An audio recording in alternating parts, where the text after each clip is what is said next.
Reflecting from the guide questions here at Climate Finance and International Cooperation, the Philippines shares that surviving climate impacts requires the government's undivided attention. Thus, in our country, we place adaptation and just transition at the core of our long-term development strategies and has promoted a focused climate change adaptation to avert losses and build resilience towards just transition pathway. Similar with other developing countries, the Philippines faces a limited resources reality, wherein specific funding allocation for just transition is not feasible at the moment. Currently, we do practice mainstreaming climate and just transition related practices or pathways in our national budgets. For our office, for example, the Philippine Department of Labor and Employment, we implement emergency employment program that provides short-term employment for those vulnerable to impacts of climate change. The Philippines is expected to face an increase of climate-induced disasters brought by climate change and will disrupt both our workers and employers. Thus, our government is working to provide social protection with climate consideration and just transition measures. Since 2022, we would like to share that we provided emergency employment for about 11 million Filipinos and sustainable livelihood for almost 740,000 of our citizens in response to the impacts of calamities attributed to the changing climate. To facilitate just transition of workers and enterprises towards economic diversification and climate resilience, and based from our discussion and dialogue previously, we've shared that under our adjustment measurement program, we aim to reduce or mitigate the vulnerability of workers and enterprises from economic disruptions and undergoing transition, including those of climate change. Example of which are the dyeing industries affected by the increasing heat or those affected by extreme frequency of typhoons in our country. Furthermore, through our livelihood and emergency program, we provided sustainable and tangible impacts at the community. For example, our fish processing facility uses renewable energy for those located that are not yet connected with the grids, because those particular renewable energy in the Philippines are not merely mitigation project but also adaptation project with co-mitigating benefits. In one of our just transition studies focusing on coastal accommodation, we found that through sustainable livelihood that are community-based, illegal fisher folks fishing in a protective seascapes were able to transition as a legal local tour guides and seascape patrols. These kinds of just transition examples are one of the ways we could share a value case for adaptation, because they reported to us last year that they feel proud because of the sustainable livelihood provided them new jobs that provide more stable income, as well as they felt that they've contributed to environment protection and local climate action. With this, the Philippines continued to welcome multilateral cooperation and remains committed to supporting global efforts in implementing a just transition work program that support parties in fulfilling their climate plans. As a pathfinder country of the Global Accelerator on Jobs and Social Protection for Just Transitions, the Philippines continues to develop pathways for workers and private sectors affected by ongoing climate transitions. However, limited financial and technical resources continue to restrict the ability of developing countries like us to operationalize just transition at a scale and pace, particularly in the informal labor sector. We emphasize the importance of recognizing common but differentiated responsibilities, ensuring the urgent delivery of means of implementation that is, at the moment, climate finance, creating more green jobs, and developing comprehensive and inclusive transition plans. This includes scaling up the right scaling and upscaling of the workforce, as well as creating opportunities for technical cooperation to support subnational governments in implementing tailored, co-developed, and co-managed climate action. Lastly, we call for strengthened means of implementation under the UNFCCC to ensure that just transition becomes a live reality for vulnerable community, especially for us in the Global South. Thank you. Thank you so much. So up next we have IPO constituency.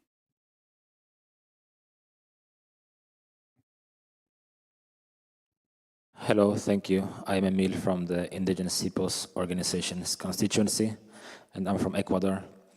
So I will share some reflections from the experiences of indigenous peoples. I think it's clear the just transition is currently not just for indigenous peoples, because on the one hand, many of the climate change adaptation and mitigation projects aren't respectful of indigenous peoples' rights, such as many carbon offset projects as well as renewable energy projects that are not respecting free, prior, and informed consent and benefit sharing. But also there's a lack of access to finance. It's estimated that just 0.13% of climate official development assistance is including an indigenous peoples organization. So even less is reaching indigenous peoples, less than 0.13%, despite representing 6% of the world's population and managing over a quarter of the world's territorial surface. But there's many needs in the territories. On the one hand, there's a need, of course, to access finance, to develop community protocols, to be able to exercise their rights to free, prior, and informed consent, and to build the technical capacity and strengthen the institutions to be able to transition in a way that is just, or to participate in the just transition. But also, there's also a need to access finance to develop indigenous people's own solutions, such as in many parts of the world, indigenous peoples are developing their own renewable energy projects. Some of them are off-grid, community-based projects. In some countries, there's also co-owned renewable energy projects. Each indigenous peoples have distinct priorities, so their specific circumstances and preferences need to be given consideration rather than promoting just projects that are imposed from the outside. Also, for indigenous peoples, it's for the finance to be accessible, it's important that this is grant-based, because the loan-based financing, it's of course, in indigenous territories, we don't necessarily have many profitable businesses that we can return the loans. So this would make it very inaccessible. And much of the climate finance is channeled through the multilateral development banks, which mostly consist of loans. So this is not accessible for indigenous peoples and wouldn't be aligned with the territorial realities and priorities. And just also reflecting on the comment I was saying earlier about the many projects that aren't respecting indigenous people's rights. So there's the need to implement or develop and implement those safeguards, especially to free, prior, and informed consent and fair and equitable benefit sharing with indigenous peoples. Thank you. Thank you so much. Up next, Yungkom.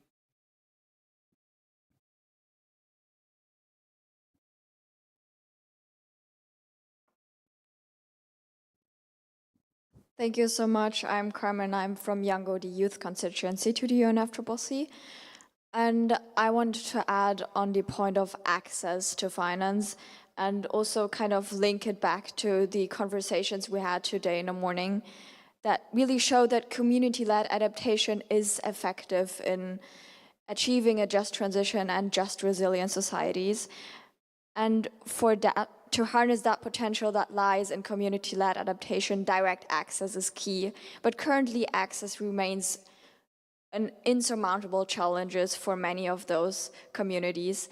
The bureaucratic burden and the often delayed delivery of finance is really a challenge. And so what is key are simplified application processes to receive that funding, but then also capacity building to access adaptation finance.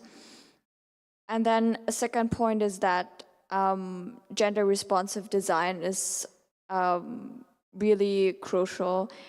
Research by the LSE has shown that actually businesses with gender diverse leadership are more likely to adapt in ways that safeguard long-term resilience. And so financial support for those diverse businesses is actually a quite effective adaptation measure. So also wanting to underscore that element of gender responsive design of adaptation finance. Thank you. Thank you for for that insight. Now we have women and gender next to her. Thank you. I'm Sinead from Women and Gender. So before we dive into the adaptation part, I feel like I want to take a little step back to when we think about climate finance or financing the just transition. And we need to start talking, I think, about the international financial architecture and the fiscal spaces and the architectures that countries are operating within, and how it penalizes countries that are taking climate action. So this is maybe more mitigation focused initially, but you'll see where I'm going with it. Because this puts countries at risk when it comes to adaptation, when structures like the World Bank or the IMF, like what happened in Colombia, where Colombia was penalized financially when they announced that they were moving away from fossil fuels by the financial architecture that exists. And the impact of that financial penalization is that it limits the ability to be prepared, and these structural adjustment measures impact the self-determination and the sovereignty of recipient countries. So in an era where we're always talking about how we finance the just transition, I think the elephant in the room is debt, because one new innovative approach to delivering finance for the just transition that we're hearing about more and more are JETPs, which are literally called Just Energy Transition Partnerships. And these are predicated on debt. And debt increases climate vulnerabilities and creates restricted fiscal space. Countries can't work on disaster preparedness or on their own adaptation if they're in debt. An example from South Africa is that South Africa, there's nothing in place within that JETP to pause repayments if there is a climate disaster, which South Africa would not be responsible for causing. And so I think that one thing that this work program can do when we talk about just transition financing overall, but also when it comes to adaptation, is actually establishing criteria for what we're calling financing for the just transition. Because JETPs are not financing a just transition, they're financing mitigation, because they're financing renewable energies in recipient countries, but there's no justice. And when we're talking about financing just transition, one thing that is clear, and I recently, as some people in the room have heard me talk about, but I recently completed a study doing a justice framework analysis of all existing JETPs, and the biggest theme that comes out of that is that you cannot finance a just transition through debt. It is the biggest injustice of all. And I think one thing that this work program can do, or like if it gets to the point of we produce a mechanism or some kind of principles or some kind of governance, is that this can actually be a place to, I mean, these plurilateral funding arrangements are happening between countries, and we don't know what the conditionalities attached are, we don't know we actually have no idea, and people within recipient countries don't know what is actually being agreed to. When you talk about procedural justice, there's no access to information to say, well, what conditionalities are attached, how much is coming in grants, how much is coming in loans, how many consultants from the donor countries have to be employed, like what industries are we putting money into. In South Africa, there's so much money gone into electric vehicles when most of the population relies on public transport, so you're not even meeting the needs of the people within the countries, which again is a distributional injustice, and it's not justice at all.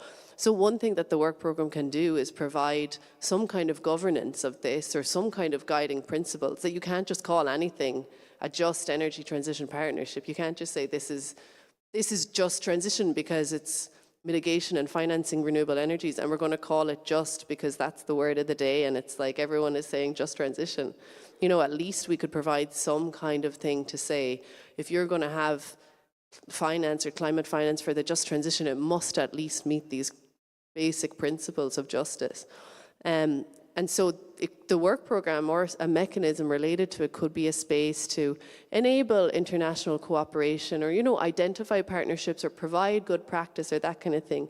But at least also do some kind of assessment to say, is this actually just? You know, is this just delivering financing through debt and entrenching debt burdens of recipient countries, or are we actually saying this is good practice that's advancing justice within recipient countries? Slightly separately is that, but again on the point with debt, is that when countries are in debt or when repayments are missed to because loans have conditionalities built in, austerity is often the first thing that is introduced, and gender responsive supports are the first thing to be cut. And so we need to start to think as well, how do we ensure that gender or, you know, everything that we talked about earlier, like social protection and all those safety nets, how do we ensure that they're not the first things that are deprioritized when a climate disaster happens? And we need to talk about public services and social infrastructure, because if these are destroyed during climate impacts, it's so important that we're funding them and that we're making sure that they are climate resilient. And restricted fiscal space stops countries from being able to decide their own just transition pathways and ways forward. And last point really quickly is that I think in just transition, we can't talk about climate finance without talking about militarization and military spending.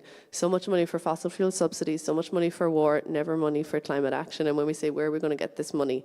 Here's where we get this money. Thank you so much. Next, we have an online participation from Saudi Arabia. Saudi Arabia, the floor is yours. Hello, thank you, Madam Co-Facilitator.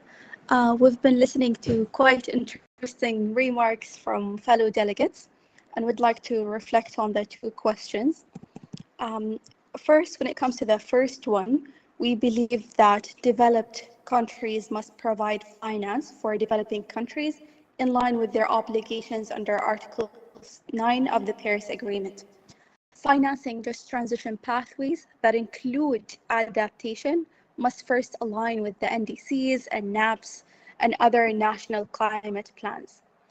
Just transition financing cannot be dictated by global policies that prejudice nationally determined pathways. And therefore, climate finance is actually a commitment by developed countries under the Convention, under the Paris Agreement. It's not a privilege to be selective or to extend finance based on parties' chosen political interests. Therefore, we think financing adaptation must remain bottom-up.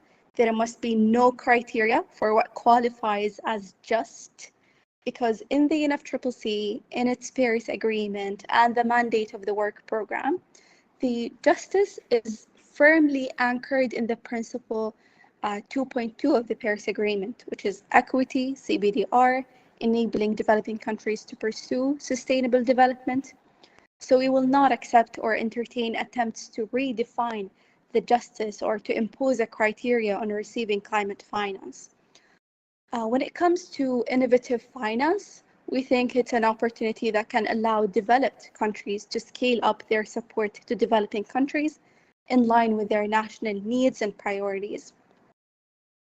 With regards to private sector and other financial actors, we recognize the need to send a strong signal to attract investments and funding to developing countries in line with their national priorities and needs.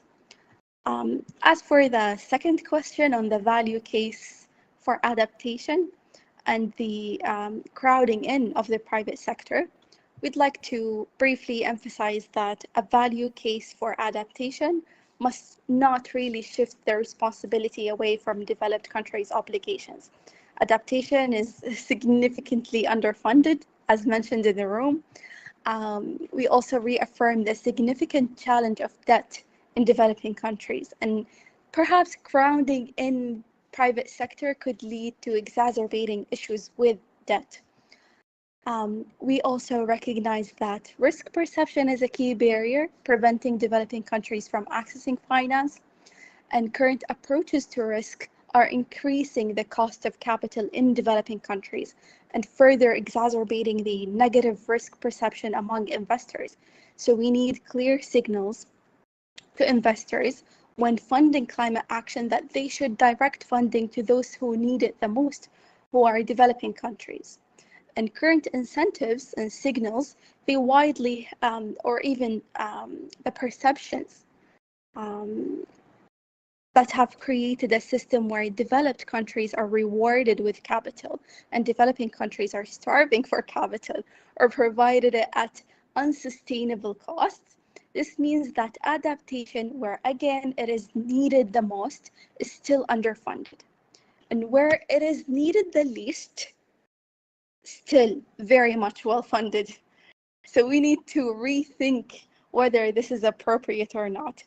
And I'd like to just end it with an IPCC finding where they said that effective regulatory and policy packages are tailored to national circumstances. So we must provide the national policy space needed to allow developing countries to address their needs in a manner that really attracts the funding that responds to their national priorities and needs. Thank you so much. Thank you very much. I do need to mention we only have 5 more minutes, so we're gonna ask for our next 2 panels to be short, if you can. Yes, up next we have Burkina Faso, and then our last speaker will be Gambia. Burkina Faso. Oh.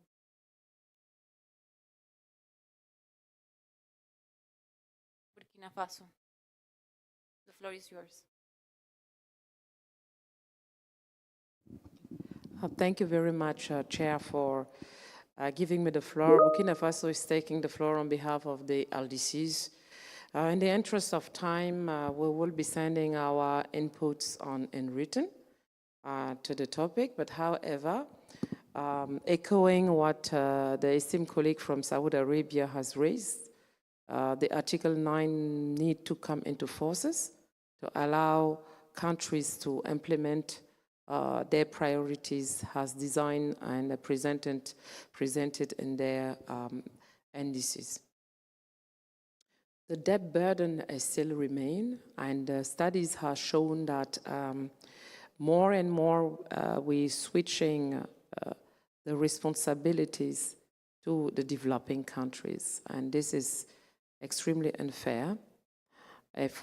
Reports has shown that you have only 1.4% for developing countries versus 2.5 for the GDPs for others. To regard to our strategic meeting in Lilongwe to implement our NDCs, will be needed more than more than trillions to do.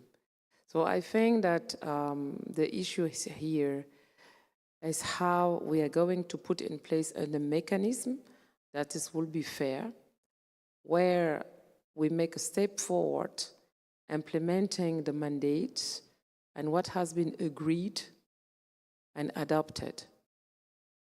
We can't shy away from what has been agreed, and a mechanism need to be put in place. But the how, maybe this workshop will already be a starting point to already start designing how we would like that mechanism to look like. We would love to hear also from our partners in their own countries how they are tackling the just transition, and we may also learn from our also national priorities, how we are dealing with, and from there we may be able to design a mechanism where we can help mobilize the trillions that are needed to implement the just transition pathways, involving all stakeholders, mindful of traditional, local knowledge and local finance also. Often we underestimate the local finance mobilization.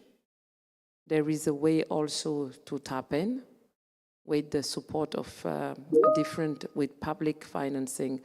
We can't, and the LDCs can afford new debt straps.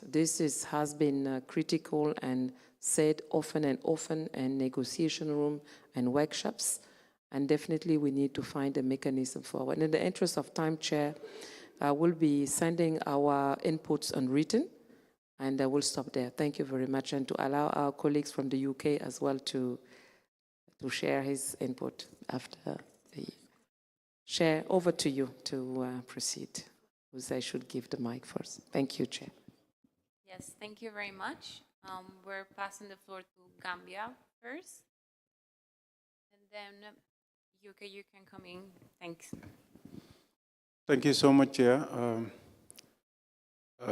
I would like to have a general reflection on climate finance first before I go to just transition. I think we need to go to the basics. I agree with the colleagues that Article 9 is not fully implemented, but let us ask ourselves how much is lodged with GCF that is supposed to finance climate action in general, but remain untapped. What is the problem? That is the question we should ask ourselves. In my humble opinion, I think for most developed countries or global south, the challenge is how to come up with bankable project proposals that could attract those funding to do effective financing for just transition or any climate action. And how can we access funds better? How can we utilize the funds that are already available better? Is to maybe provide technical assistance as if required, so that we can apply for other funding mechanisms on the GCF or other climate finance mechanisms instead of only focusing on grant. And there is a reason why there is a lot of scrutiny on the grant, because everybody is going for that.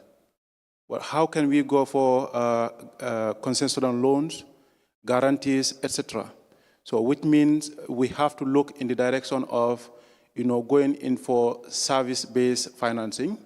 If we don't have what it takes in terms of technology, in terms of capacity to do certain adaptation or mitigation climate action measures in our countries, let us invite in investors to come and do it, and then maybe we can approach climate finance through the windows of guarantees. That said, I also have concerns about continuity of climate finance, which is going to affect, among other things, just transition, but climate action in general.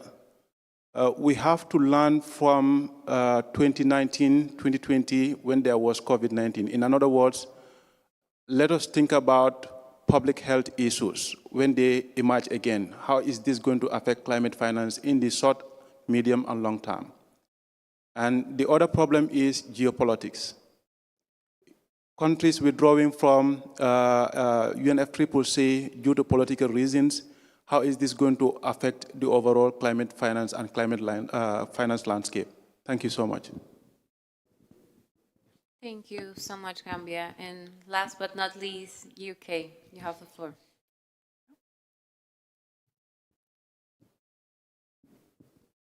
Thank you very much, Chair, and appreciate the opportunity to speak here. And there's lots of examples that we wanted to raise, but I'll try and be brief because I know we're running out of time.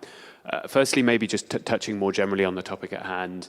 I think we can all agree here that just transitions need to be financed, and that's a shared something that everyone here is fully recognizes.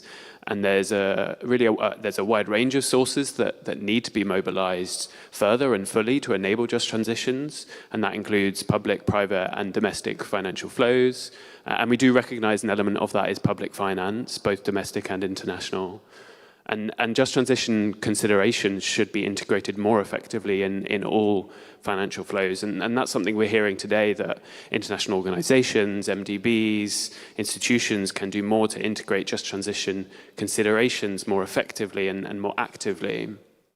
And the value that actioned more effectively. And this dialogue is an opportunity to build that understanding of the ways just transition considerations can be better integrated. To give a couple of brief examples, the UK is providing support bilaterally and multilaterally, including working through organisations like the Climate Investment Funds or NDC Partnership, which have programmes that try to build just transition considerations as central themes. So, and one key reflection of the discussions we've already had this morning is how much overlap there is between the core principles of just transition and of effective adaptation action. And those synergies are really clear, and that goes for finance too, where much of the investment and support that goes into effective adaptation projects is also fundamentally helping to drive just transitions because of those shared core principles. So in the UK, for example, we're providing support to resilience for regions in the UK that are prone to flooding. And by its very nature, that investment is supporting vulnerable communities in our society. And to give an example, on the international side, the UK has provided international climate finance to support more sustainable agricultural production and secure sustainable livelihoods for rural communities in Brazil through the Rural Sustentaval program. And that project has provided technical assistance to small and medium-sized local farmers in the adoption of climate-smart technologies, as well as training of farmers and rural organizations to support the adoption of these technologies. And our experience in the UK, whether that's through strengthening flood defences or whether that's fostering sustainable agricultural practices in Brazil and in other places, shows the importance of building resilience in ways that is community-focused, locally led, and really benefits homes and livelihoods. There's much more I could say, but I'll stop there in the interest of time. Thank you. Thank you very much, and thank you all for your insights. They have been very valuable. I guess as an overall, we do get, and we have heard your concerns. I think they're very, very current and clear constraints that we are facing right now. It could be even debt, geopolitical, public health, that is making funding even more narrow now. But I do think, and I agree with all of you, that this is an opportunity to create a space, a mechanism that can enable and that can bring together different narratives, because sometimes we are just diverging in different narratives and funding goes that way. So maybe we just need to create a more comprehensive, integrated mechanism for that to be put forward. And looking also on these investments, not thinking about it as a burner, but as an investment in human development at the end. So thank you very much. We will be moving forward. You can go. There's another breakout session here. Yeah, so we will now go into a quick coffee break, colleagues. We have to be back into the next round of discussion by 5:05. So it's just a very short coffee break. But you stay in this room. We will move to the next room, and the next topic to be discussed here will be technology and innovation. So thank you so much. Thank you very much.